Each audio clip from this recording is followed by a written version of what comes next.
Bismillahirrahmanirrahim. Alhamdulillahirabbil alamin. Wassalatu wassalamu ala anbiya'i wal mursalin. Rabbi shrah li sadri wa yassir li amri wahlul 'uqdatam min lisani yafqahu qawli. Okey, selamat pagi dan selamat sejahtera semua pelajar. Jadi hari ini kita akan meneruskan pembelajaran kita mengenai satu lagi permainan yang menyerang, iaitu apa? Iaitu bola baling. Okey, bola baling. Jadi apa itu bola baling? Bola baling merupakan satu lagi kategori permainan serangan. Kita dah belajar sebelum ini tentang permainan bola sepak dan bola jaring. Jadi bola baling juga memerlukan kepantasan, ketangkasan, fleksibiliti. Apa itu fleksibiliti? Maksudnya lenturan badan dan juga tindak balas segera ketika melakukan serangan dan juga bertahan. Okey, seperti biasa, ia ada pelbagai kemahiran asas. Contohnya apa? Yang pertama, menghantar, menerima, menggelecek, mengadang dan juga menjaring. Okey, jadi melalui kemahiran-kemahiran ini perlunya ada apa?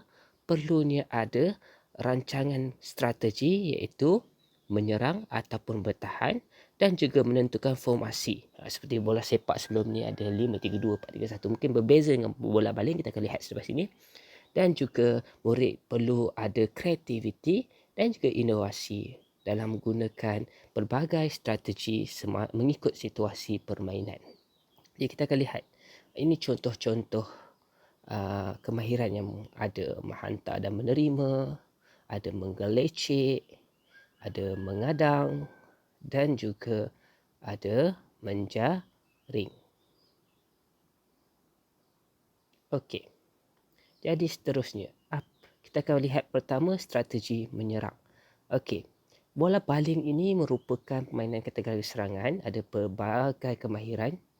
Okey, pemain memerlukan kemahiran awal dan penguasaan bola. Okey, bagi menggerakkan serangan. Pasukan yang menguasai bola akan menentukan corak permainan dan serangan. Okey, tak apa. Objektif serangan ni paling penting untuk apa? Nak dapatkan jaringan. Yang tu yang awak perlu faham. Jadi ada pelbagai strategi. Jadi kita akan lihat apa strategi serangan apa. Kita nak menyerang untuk menghasilkan gol. Okey, yang pertama, strategi menyerang secara individu. Ini penting sebab apa? Ada kekuatan dia. Kekuatan ini kenapa? Kerana nak bawa kejayaan, iaitu nak buat gol tu. Bila dah buat gol, pastilah pasukan akan berjaya. Okey, yang pertama kita ada serangan posisi. Okey, serangan posisi. Okey, penyerang perlu apa? Perlu bijak, menempatkan diri di tempat yang tidak dikawal oleh pihak lawan. Jadi pemain ini perlu ada keupayaan untuk apa? Untuk memecahkan benteng pertahanan. Okey, supaya boleh gol. Itu serangan posisi.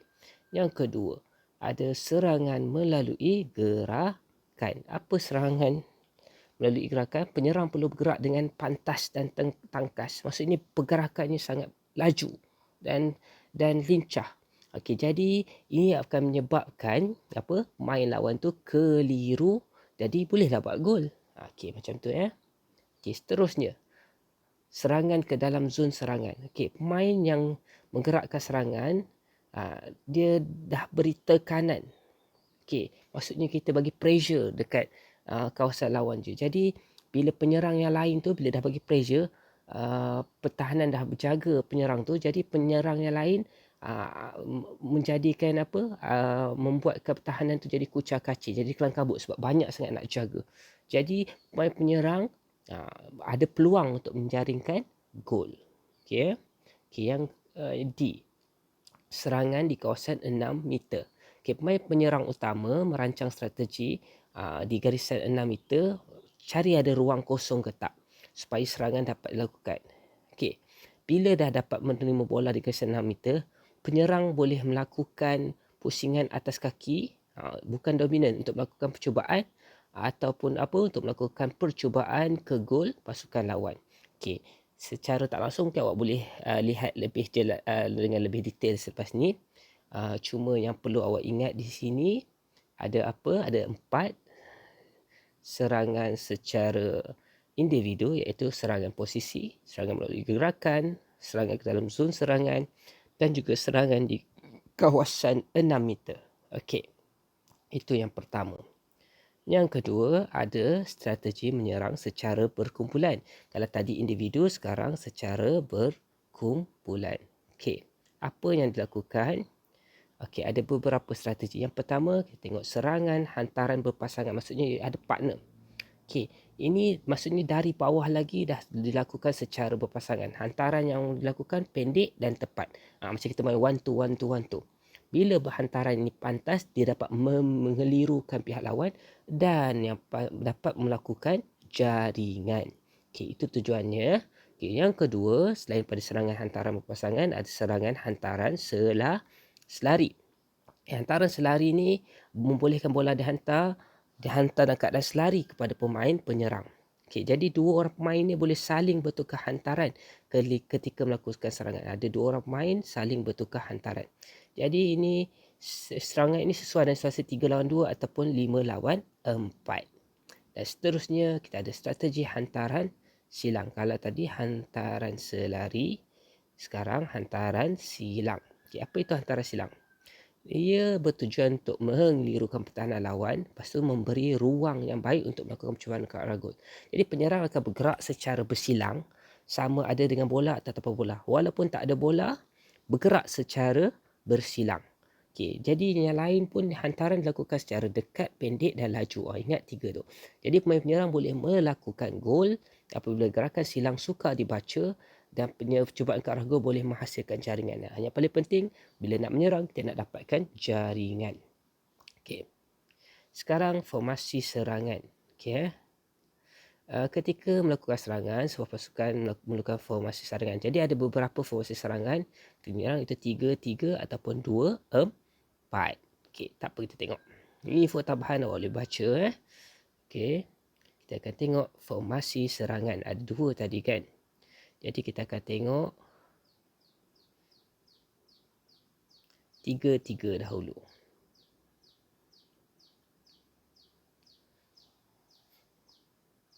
Okey, kita akan tengok secara ringkas saja.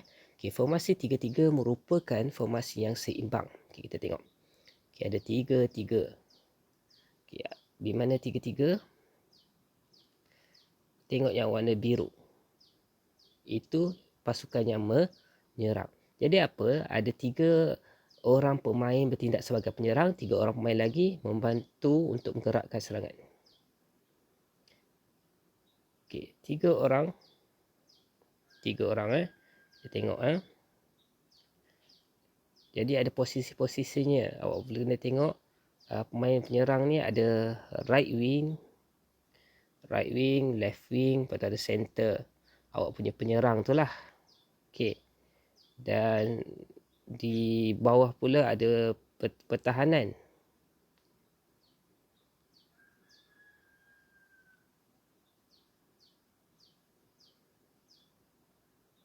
Okey, ada pemain pertahanan. Okey, apa pemain pertahanan tu buat? Macam biasalah.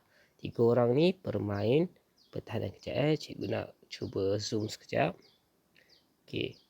Ni ada center back awak, ada right back, left back. Itu pemain pertahanan. Jadi posisi 3-3-3. Okey, apa tujuan? Ini yang penting. Tujuannya formasi ini ada banyak ruang, lebih buka banyak ruang dan memudahkan pergerakan untuk menyerang.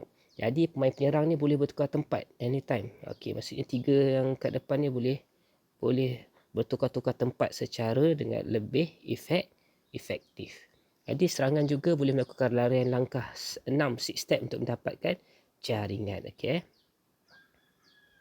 Ini strategi dia. Kata tadi formasi strategi dia apa? Serangan ni digerakkan dari bahagian pertahanan, bola dihantar menggunakan hantaran pendek dan diselang seli. Pemain penyerang akan berada di kawasan 9 meter bagi mengucangkan cikai pertahanan lawan. Hantaran dilakukan untuk apa?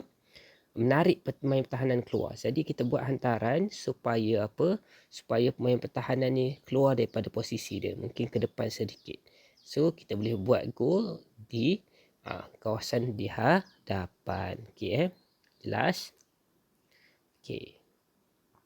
Okey, pemain akan bergerak pantas. Jadi awak boleh tengok dekat sini pantas, cubaan ke arah gol dapat dilakukan. Okey, ini awak boleh baca dengan lebih lanjut. Okey. Ini yang cikgu nak awak fokuskan apa kekuatan dan kelemahan dia. Okey, pertama, kekuatan dia bahagian serangan dan pertahanan sama sebab kita ada tiga player di penyerang dan 3 player di bertahan. So, sama. Jika berlaku serangan balas, pertahanan dapat mengawal serangan tersebut sebab ada jumlah pertahanan yang cukup. Formasi ni sesuai apa? Jika pasukan lawan tu ada serangan yang kuat sebab kita takut kita nak ada defense juga. Tapi apa kelemahan dia? Sukar nak menjaringkan gol kerana ada 3 pemain sahaja yang menyerang.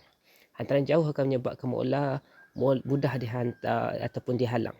Jadi pihak lawan mudah membaca strategi serangan. Okey, itu yang menyebabkan formasi ini ada kelemahan sebab ada tiga. Dia macam formasi yang seimbang. Jadi cikgu rasa cukup dulu untuk kali ini, untuk kelas kali ini.